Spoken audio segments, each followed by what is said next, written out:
Good morning, everyone. Welcome to the session at the Payments Canada Summit. Thanks for being here, and thanks for listening to this important topic within our industry. Because during this topic, we're going to talk about how to attract and retain payment professionals in today's payments environment. So I think, during the event this week, we were talking a lot about innovation. We talk a lot about payments, really nice solutions in the entire value chain on a local, but also on a global level. But without people, without human capital, all our companies are kind of nothing, right? So that's really important, and that's also the reason why we are going to discuss this hour about the challenges we see and how we might be able to solve it. I'm Michael Tailleur. I'm one of the co-founders of PaymentGenes, and we are a global consultancy company where we are helping companies around the globe with scalability. It can be on advisory services, it can be on recruitment services, but we also help with M&A transactions. But I'm lucky enough not doing this alone. I have a wonderful panel next to me, or at least in front of me.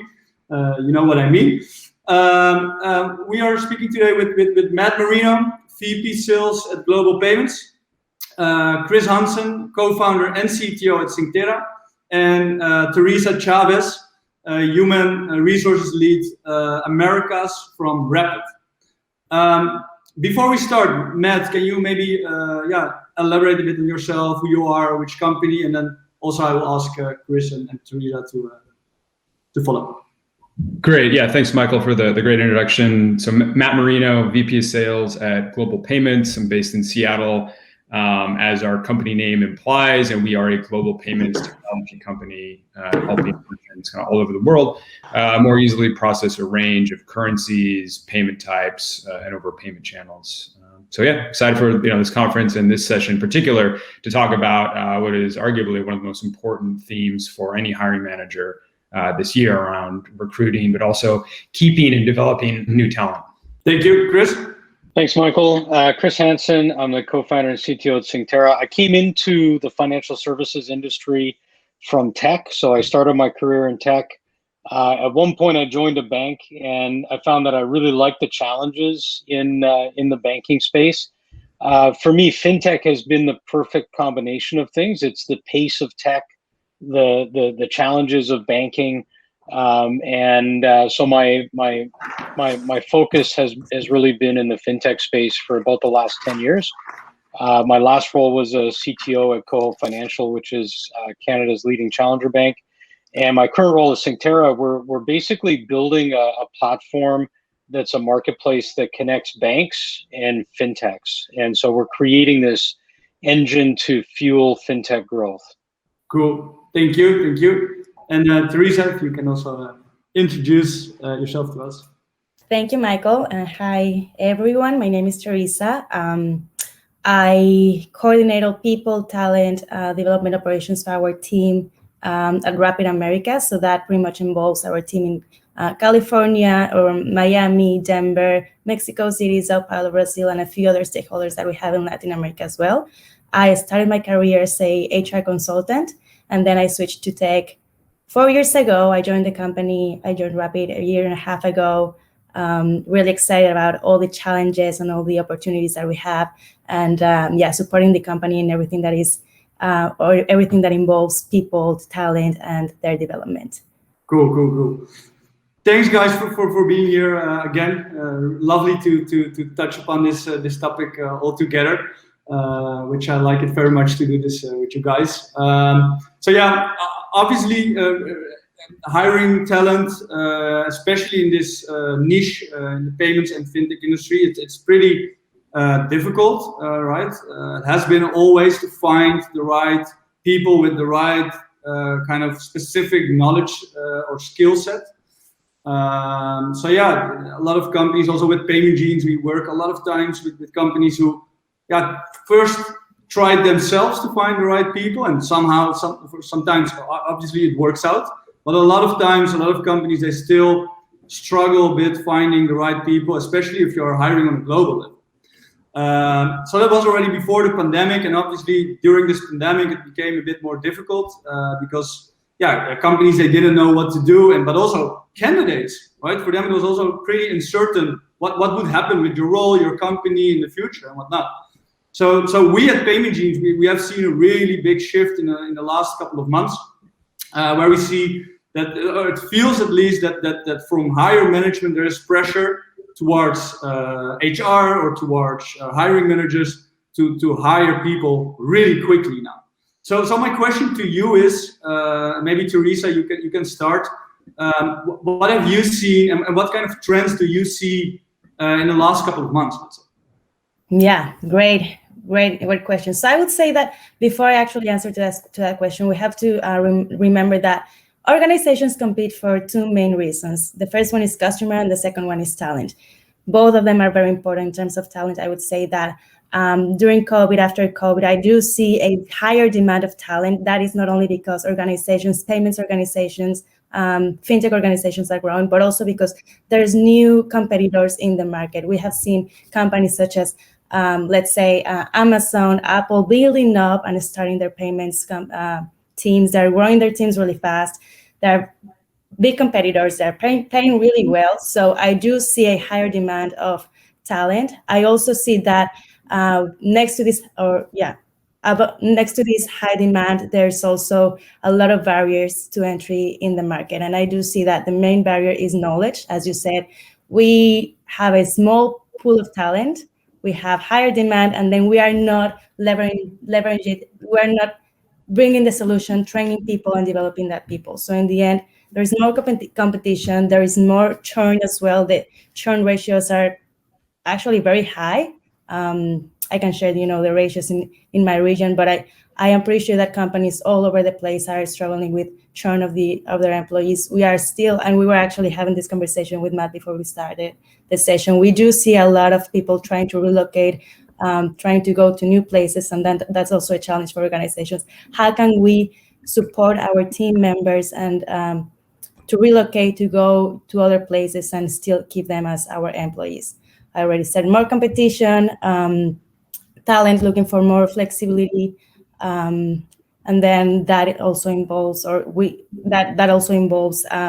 working remote, having more flexibility, and then how can organizations support their development when they're not in the office? How can we as HR managers or hiring managers support our team members who are remote to ramp up and to continue developing in their careers? Yeah. So what you're saying is really that the trends that we really see, that we as companies, we really need to make sure that we give the flexibility to employees to either relocate or to switch on different topics also within, to just give them more flexibility. Matt or Kris, can you relate or can you elaborate on this, or maybe something else? Yeah, I would say flexibility is a key thing that candidates are looking for. I mean, when the pandemic first hit, I thought, freeze everything. We're not hiring anybody. It's going to be impossible to get to know people, to find the right candidates, to make that connection, to make hiring work. But I mean, that was, for me, that pause only lasted about a month before it was back to hiring and back to growing.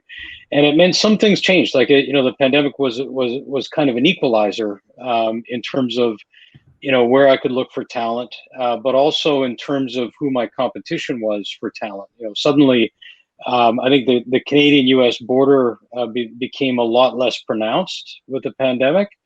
And so I saw, firms, looking for talent in Canada that I'd never seen in Canada before.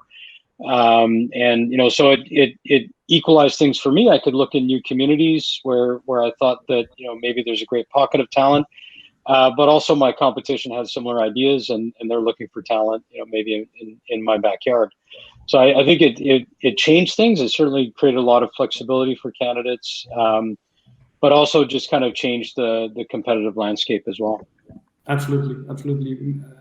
Matt? Yeah. I mean, like the other folks have mentioned, our company and certainly others that we're talking to are seeing greater optimism within the market, and thus are hiring for the first time in a big way since before COVID, particularly hiring for growth-related projects and not just simply backfilling roles. But two things to me really separate this situation from prior kind of boom and bust situations. And that is that the saturated market that we're in now, like I can't tell you how many people I've spoken to who are just so burnt out from 2020 that they're just looking to make a change. They just want to do something different. And the other is that in many ways, that's difficult too, right, Matt? Yeah, well, it's difficult, right? Because in many ways, employees are at their worst. Even your best employees are probably at their worst right now. Yeah. People haven't taken a proper vacation in 2 years. They've been working alongside their kids. They may be grieving. They're adjusting new schedules and so on. And so as a result, they actually need more from their employers than in the past. And I think that's something that we shouldn't overlook as when we're hiring folks, is that for pretty much everyone we're talking to, we are probably seeing them more stressed, more under pressure, and dealing with new and different elements that they probably haven't had to manage before. And I think we'd be remiss and also mention just the impact of COVID has had on exacerbating the challenge for a lot of working parents with just childcare, and how when kids are either at home or can have flexible school options, that there needs to be a path for working parents to have that be supported in some way.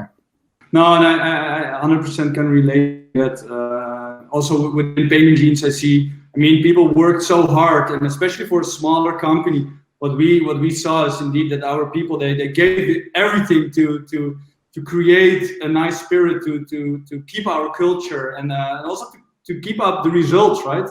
Whereas it's really difficult. But what we saw within our team, on one hand, it became stronger because you really do it together. But on the other hand, it's also so difficult to work from home, not being with your colleagues, and really being detached from the company.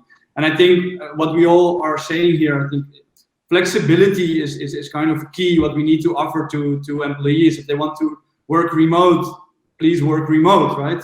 If they want to have a couple of days at the office when it's possible, yeah, allow it as well, especially after the pandemic, when things are going back to normal. Then yeah, it's kind of, we need to be more employee focused, I think, to more like their preferences, rather than just saying, well, this is company culture, this is what we do, and do you fit in it or not? So I think you need flexibility is kind of what we all are saying here. But then it comes to the next point, which is especially in payments, and also where we are with Teresa, Matt, you guys are really in payments. Kris, you're more fintech, right? Not purely payments, I would say.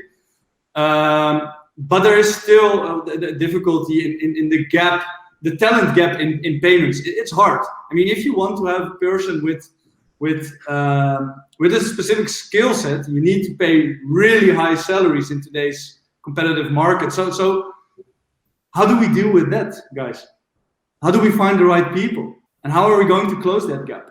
It's a big challenge, Michael. And I think there's a couple of things that we're doing at Synctera to address this. One is that we've got kind of a mix of people in our firm. We've got people with decades of payments and fintech experience, and then we've got people that are new to the industry, coming from other types of areas.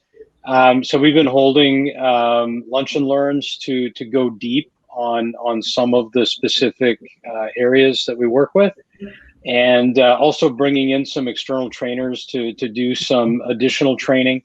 What I've found is that this becomes a competitive differentiator. So as Kris, how many times do you do that? I find it really interesting to hire external. Lunch and learns we do every week on different topics, typically in the domain of financial services and payments. And then we've also packaged that content so new hires can come in and play back some of the lunch and learns. The external training we did it once, but we also have that recorded, and so new hires can come in. We actually took 3 days and just did nothing but training at one point for some of our new hires that are new to the industry, and that's been great. That content we're also packaging in a new program that we're calling Centauri University. Now it's not an accredited university, and we'll probably get in trouble for using that term, but it's a way to take new hires, people that are really junior and early in their career, and spend a month with them to give them the training that they need around the tech stack that we're using. And so languages like Go and Python and Google Cloud Platform, so give them some training on that, but also our industry domain, and so that they understand, what some of our terminology means. So after a month, then they're ready to join us as a junior. And what that's done for us is it's really made it easier for us to attract earlier candidates. And also, really has helped us address some of the diversity challenges that we have in engineering. If we're hiring newer grads, we're going to get many more diverse candidates, many more female candidates. That if we're saying we need 10 years of experience or 15 years of experience, it's just going to be harder to find that talent base. Yeah, no, I see. And Matt or Teresa, how do you deal with this? I know you both very well, but are you guys hiring experienced people with the skill set needed, or are you also maybe also the teams you're working with internally, are you also start looking to more junior with less experience in the industry and train them? So every time I hire people, I always tell the hiring managers, hiring is the easy part. Training them, developing them, and retaining those employees is the hard part, right?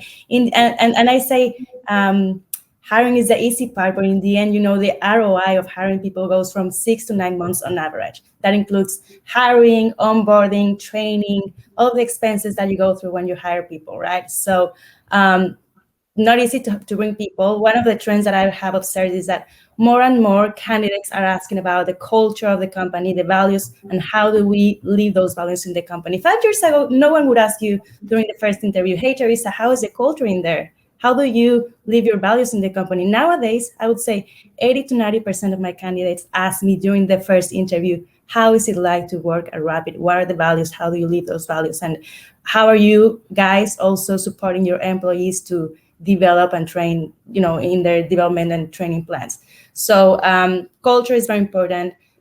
Training is very important, as Kris mentioned. We have similar programs, the brown bags, as we call them, or lunch and, different terms, development programs as well, especially now that we're having more and more remote employees. We're starting to create programs that involve remote onboarding, remote training, but also training our managers how to manage those remote employees. And it's not only having someone who's not in the office next to you, but it's also training them in terms of culture. How is it like to work with someone whose first language is not English? How is it like to work with someone whose culture is totally different in Latin America or in Israel or in Singapore? So that also involves training, as you said. It's not only about the products, not only about the terminology, but also how to work with global teams. That is key. In terms of diversity, Kris, you also touched that point. Very important. I always have this discussion with my hiring managers. We do have to find ways to be more inclusive, because in the end, the industry itself has got, their specific. There's no diversity, and we have to accept that. We have to recognize this, and then we also have to implement plans to tackle those challenges. Because in the end, diversity, global companies, we need that diversity. So how are we tackling that? University programs, as you guys are having with Kris, something similar that we're doing in the company, hiring directly from universities. It depends on the stage of the company, but there is a lot that we can do. There is a lot of things that we have to do within the diversity area of payments. Yeah, that's a really good topic, I think, and that's really a good thing. We all in the entire community, the payments or fintech community, should definitely work around that and see how we can really improve that. 100%. And Matt, how are you at Global? Yeah. I would say like hiring managers, like we're all trying to solve for two things, right? We're trying to solve for reducing the ramp time for new employees, and then ensuring that once they are ramped, that they are developing and growing and delivering the things that they need to deliver.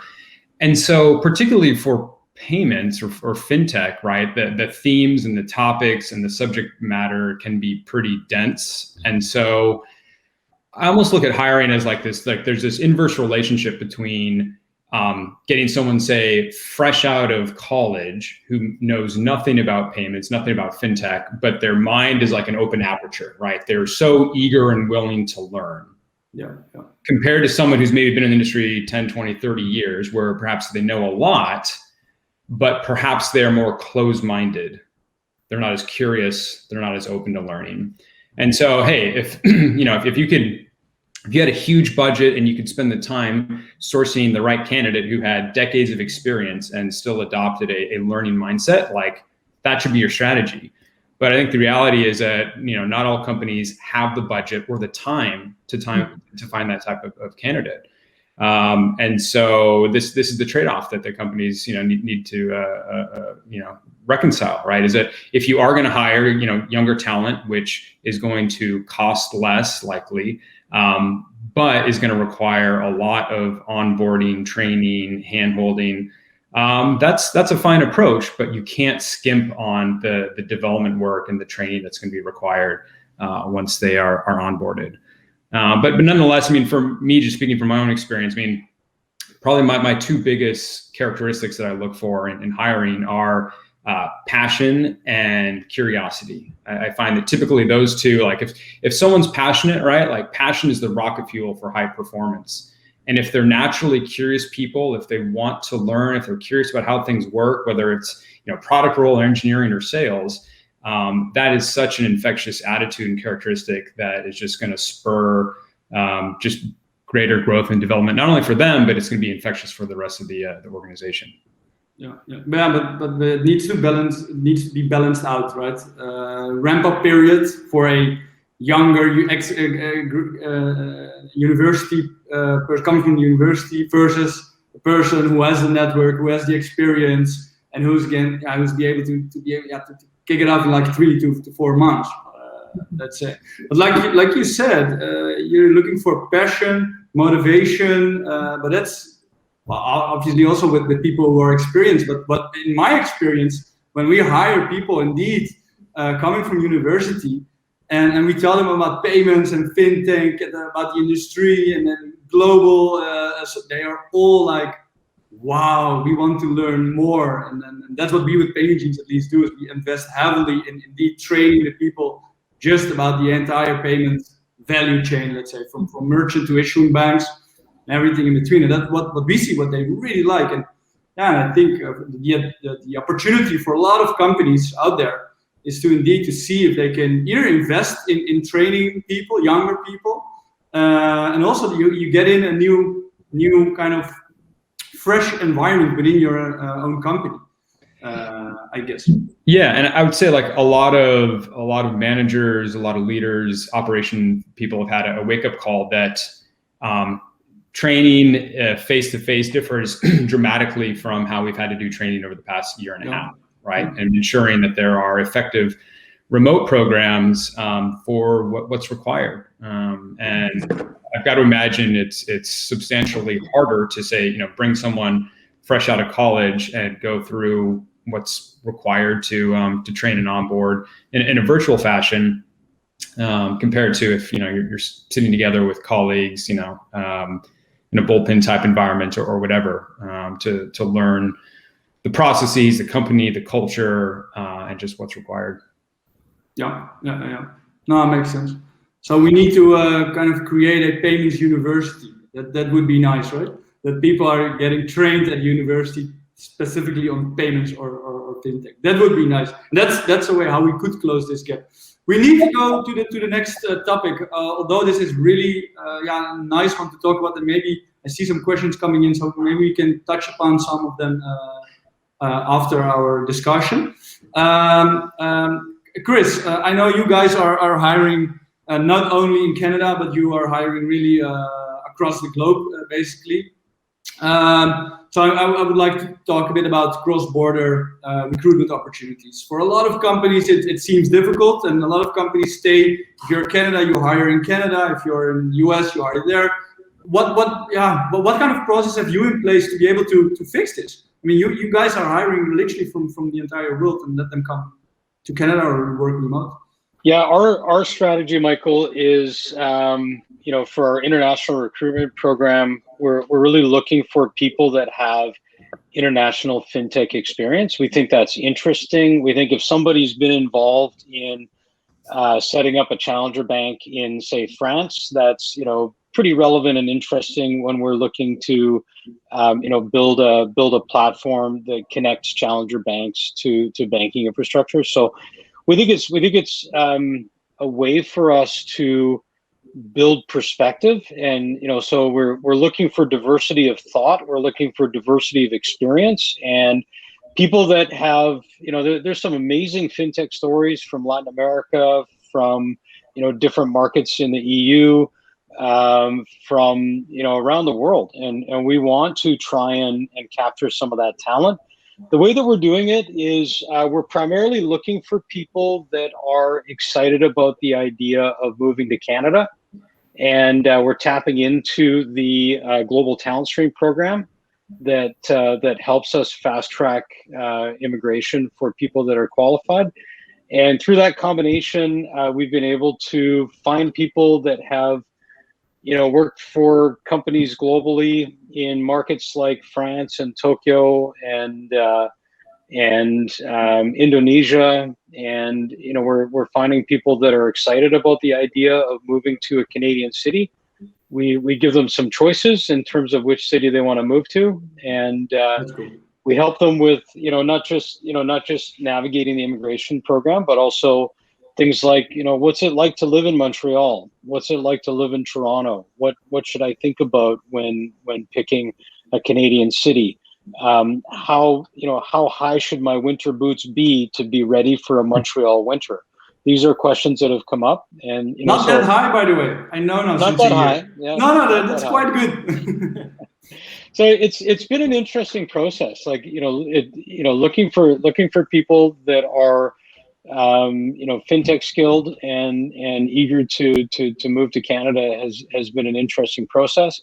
And talking to people about in some cases people have already immigrated to a second country and are finding that country is a bit of a dead end for them, from a family perspective, maybe from a professional perspective, maybe. And so the prospect of a great role for them with Synctera plus a great country becomes a nice fit for them. And there's nothing better as an employer to think about the impact that I'm having on people's lives, kind of holistically beyond their career, and just doing something good for people's lives also feels great. Yeah, but I think if we talk about Canada is kind of open for immigrants. Also for myself, my own story. I mean, I relocated last year as an entrepreneur. I thought it would be difficult to enter in Canada, but actually they welcomed me with open arms. You're an entrepreneur, you build a company in the Netherlands. Please come to Canada and help us to grow the environment. And that's really what I saw. How does it go in the US? I know that's different. Teresa, that is slightly different. I think there are many reasons why companies should start, looking to find talent in other countries, in other cities. In my personal experience, when I joined Rapyd, I initially only had people in 3 cities in the US. Nowadays, after COVID, after 15 months, we have people in 7 cities. We have been growing our team in other countries in Latin America as well. We are way more open to hire people who are remote and who we know will continue being remote for the rest of their careers in the company. One of the challenges that I see is that even though we are more open, even though we are realizing that there's a larger pool of talent out there, there are still some regulations. There's still labor regulations that we have to take into consideration. It's not that easy. So having HR specialists, people who know how to handle that, how to navigate that, is very important, because every country is different. They all have their own regulations. Here in the US, for example, when COVID happened, when it all started, some of the visas authorizations actually were stopped for a while. So we as companies started to face the challenge of not being able to relocate people to the US or hire people who were already in the US, but their work authorization was not gonna be possible to have in the longer term. So there are some challenges there. Still, the country opened up again. We are considering to hire more people abroad to bring them to the US, or just to keep them as remote employees. There are many ways to do it. If you want to hire people in other countries, you can hire them through professional employee organizations, as contractors as well. Either you open an entity in the country as well. So there are many ways you as an employer can do that, but you have to make sure that you have a legal team, an HR team who understands the regulations in each one of the countries where you want to operate, or where you want to have people.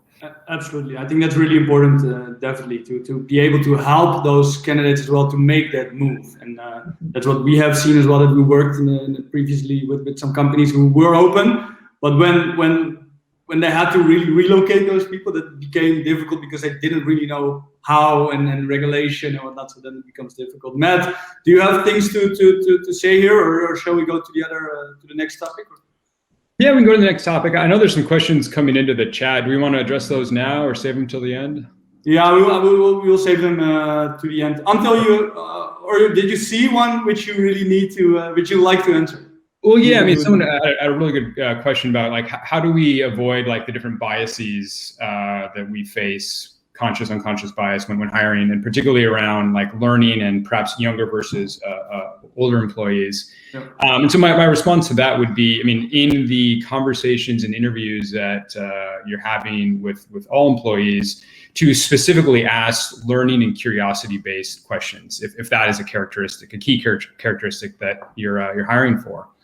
And so, I mean, these are, simple things like, share with me the most, valuable new skill you developed in the past year, or how do you stay abreast of all of the changes within the payments industry? What are the top 3 books you've read within the past year? Things like that will typically ferret out, a candidate's kind of aptitude and energy level for learning new things. Yeah. No, absolutely. That's a good one. Okay. The other questions we will discuss, I think we will have 10 or 15 minutes left, so hopefully we will touch upon those. But let's for now move on to the next one, which I find really interesting to hear your thoughts, because I have seen multiple things regarding this topic. We're going to talk about the impact. So what has been the impact on the business with people working from home? Are employees more or less productive? And are employees creating a better or maybe a worse healthy work-life balance? I've really experienced all answers, but what is your view on that? So I have to say that at the beginning, during COVID, for the first 3 months, we did see a decrease in terms of productivity, but that was natural. We were all shocked. We had kids at home. We were trying to figure out how to balance our new lives working from home. However, nowadays, even though we're still all working from home, we do not see any issues with productivity. People are actually, as we said before, sometimes working more. They're getting burned out. And as I always say to, hiring managers, to a leadership team, this is not sustainable. We have to find ways as employers, as HR specialists, to support our teams, to support our employees, to find that balance. We don't want them to burn out. We don't want them to go to another company and say, I was burned out, I couldn't handle it, I just need something else, something new, as I think you, Matt, were saying.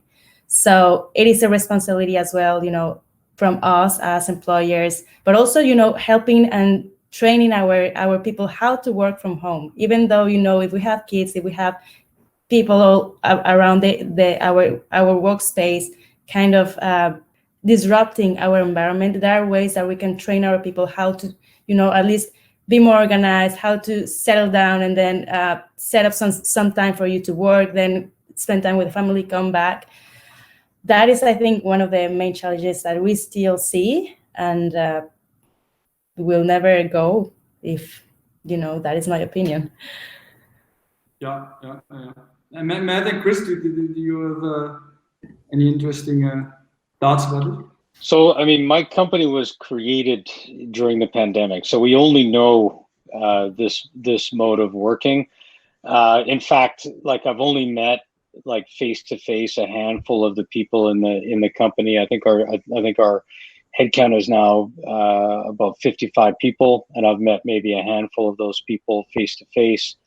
So it's, we're productive. Like, we're building things, we're signing up customers, we're shipping code every day. What I worry about a little bit is, are people balanced enough? Like, especially my Canadian colleagues who are still pretty locked down. How are they doing? And if I see people pushing code on the weekends, I might tap them on the shoulder and say, hey, maybe take a break, get some balance. So I worry a little bit about people just in general and how they're managing. And I worry a little bit about our transition back to, we're planning to transition back to more of a hybrid approach where, we'll have some offices, people will have the flexibility to go and meet in an office. But I worry about that actually impacting productivity. If people start commuting, some people want to work from the office because they're tired of their roommate or their cat or whatever they're frustrated with. They want to work in an office again, and they'll be, that'll be fine. But there's going to be a couple hours a day when they're going to be commuting, and they're not going to be, not going to be as productive. So I actually worry about the opposite of, productivity loss, moving back to some of the sort of old school office methods.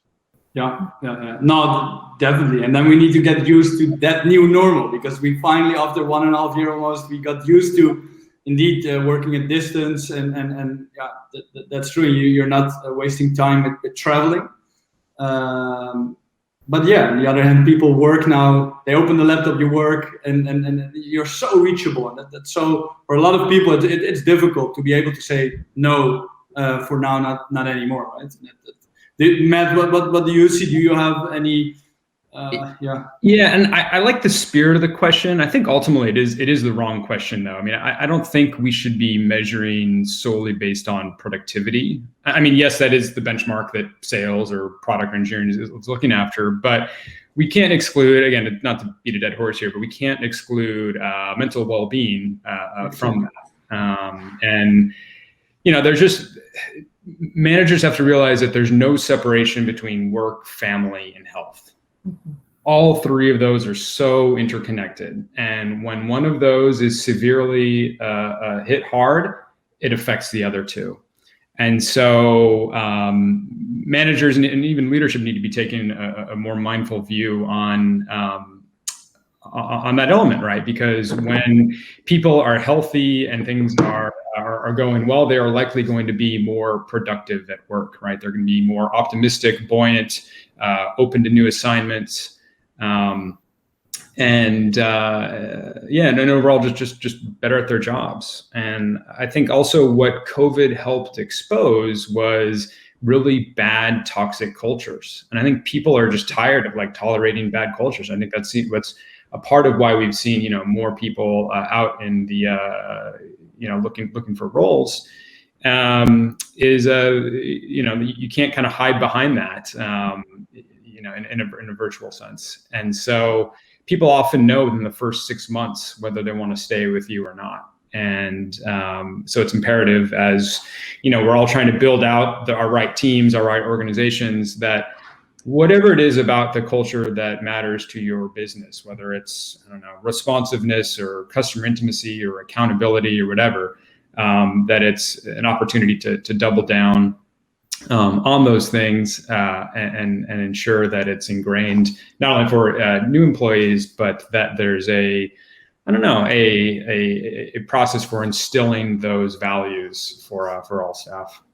Yeah, no, but this is really important. What we all saying, I think, culture. I mean, you can look at indeed work-life balance, and you can productivity, but culture. That's really what we are all looking for when building a company, when growing a team. We want to have a cool culture. People need to be they feel welcome. They need to be able to share things, right? And we, as founders or managers or within HR, we need to be able to really have in-depth conversations with our people. And when I had those conversations was after a meeting, right? When I kind of closed my laptop and walked to the coffee machine or had a beer at a bar with one of my people. There you had the real conversations, right? About mental health, about whether a person is happy or not. And that's the thing we miss here today, because now we have the conversations over video. You have that conversation, it's kind of forced, and then you close it and you continue. And usually, yeah, the real story is after closing the laptop. That's at least what I see. But indeed, maintaining your culture, I think that's really difficult for a lot of companies, right? While working only remote. At least for PaymentGenes it was difficult, because all our people, they really wanted to be at the office. They wanted to create successes together, celebrate together, and whatnot. And so we had a really tough part.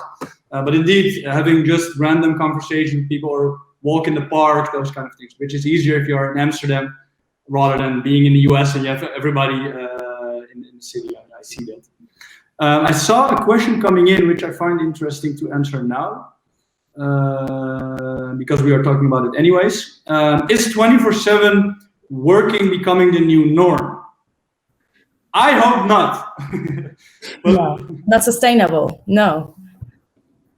No. So I do think there's a rising expectation though around responsiveness. Like I think it comes from, you know, people being connected and responding in real time, and people start to expect responses in real time. Like, for example, I have been, you know, not checking my Slack for the last hour, and there are probably some really confused people wondering, you know, why I've not responded to their questions, because people expect, you know, if you're responding in real time, they expect it to just happen. I think this is one of the things that probably we want to think about.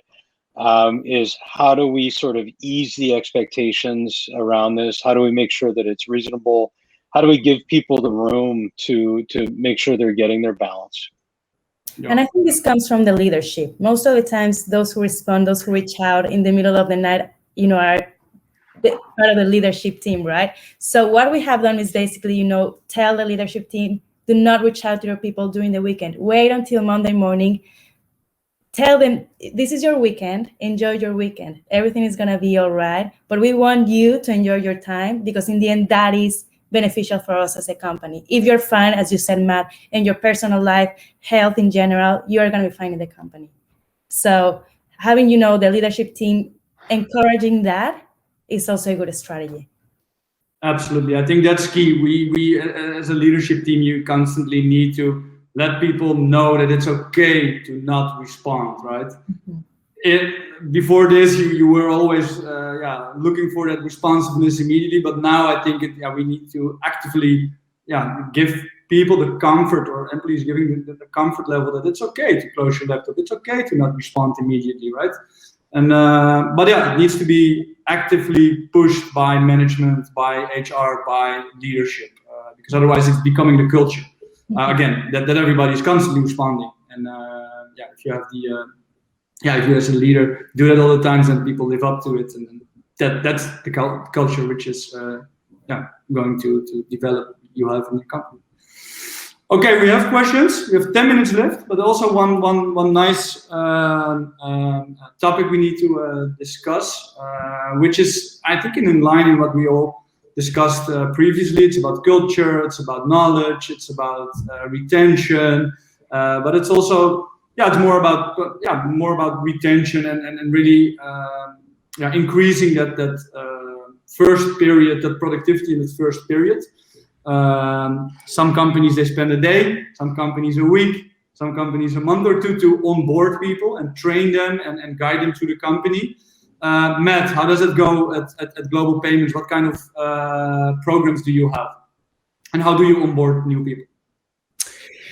Right. So I guess first it depends on the role. And being in VP of sales, my team are predominantly sales development reps, sales engineering functions. And most folks have payments experience, but if they don't, there's typically some type of payments related boot camp, which we'll either do virtually or we'll hire like a third party to come help out and provide, the basics of what merchant acquirer is, what the schemes do, what the gateways do, and so forth.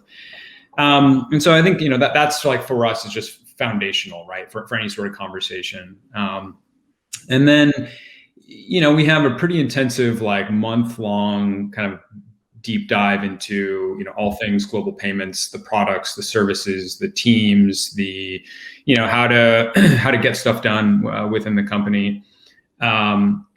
But kind of, beyond that, what I'm kind of most interested in as well is like, how do you keep and foster this, like this culture, but also this idea of just continuous learning, right? And continuous improvement. And a large part of that, just, comes from, as like what Kris and Teresa were saying, right? It comes from leadership, with how they reward behavior. But also, just doing like basic things like ensuring that like everyone on your team has a really good development plan, right? Whether they're fresh out of college or a seasoned employee, right? I mean, there's at least one or two things that everyone could probably get better at, or a skill or a subject that they'd like to learn more of. And so just having that as part of something that they're working on. And, we have year-long development plans that we look at and measure quarterly. And so every quarter, I mean, ultimately, I'm not driving that, like the employees are, right? Like me and the company help support them, but ultimately it has to be employee driven.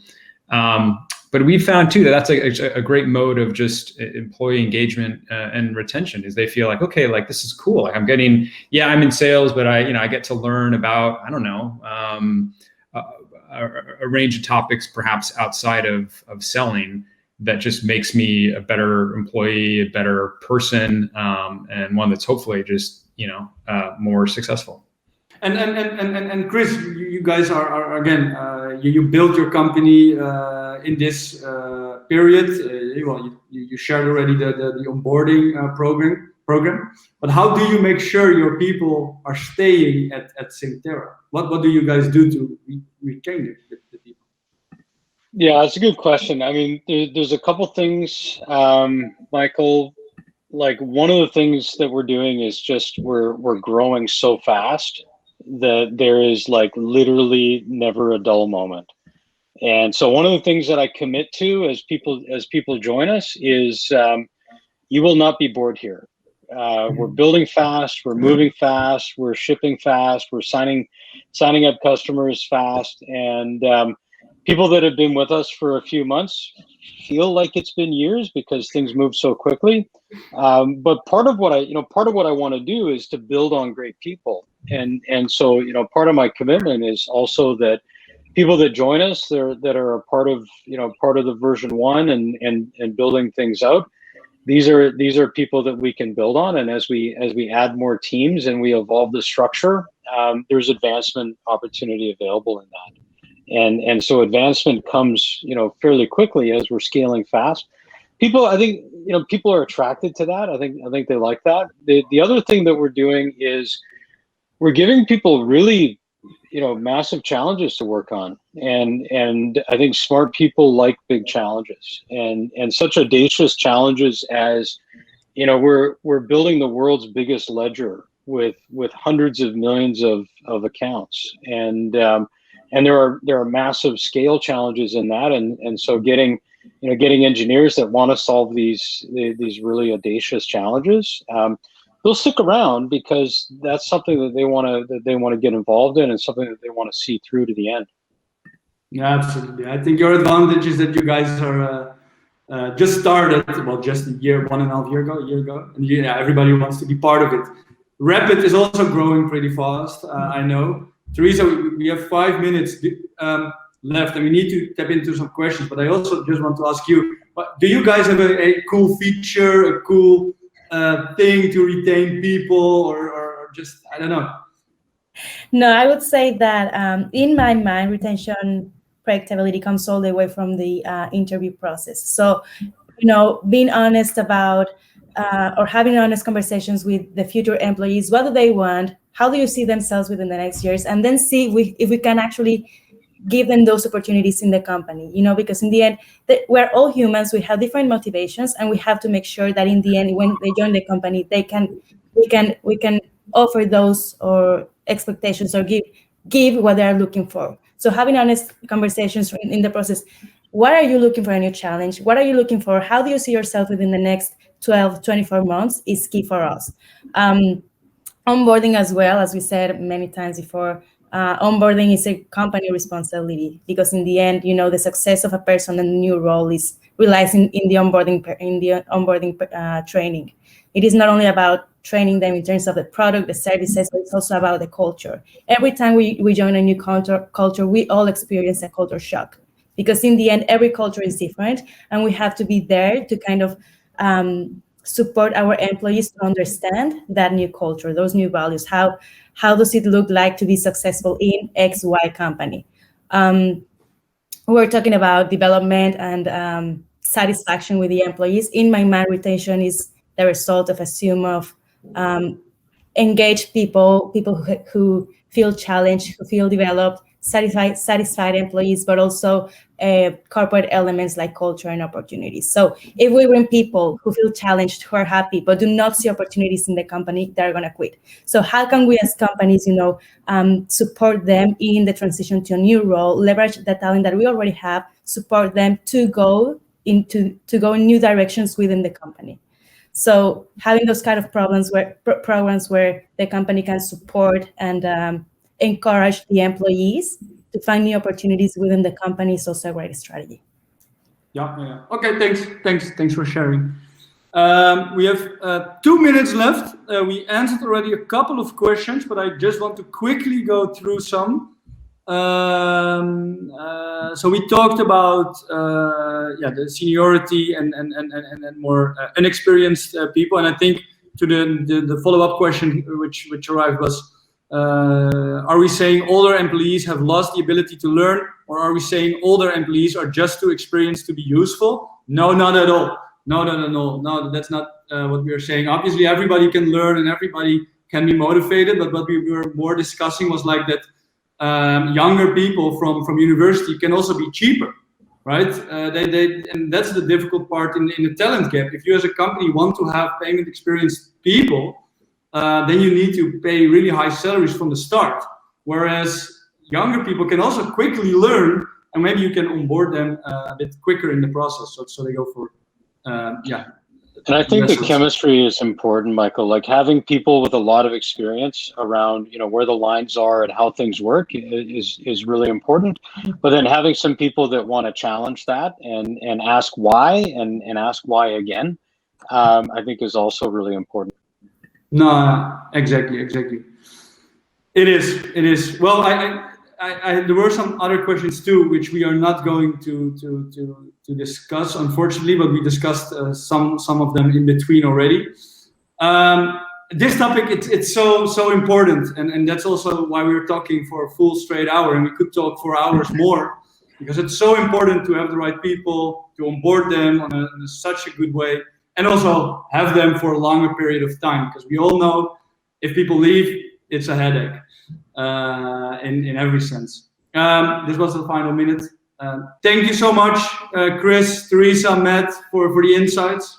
Really loved it, having the conversation with you guys about this topic. And for all the others, have a nice event. And that will be it, I think. Thank you. Thank you, Michael. Thank you, Matt and Kris. Thanks, folks.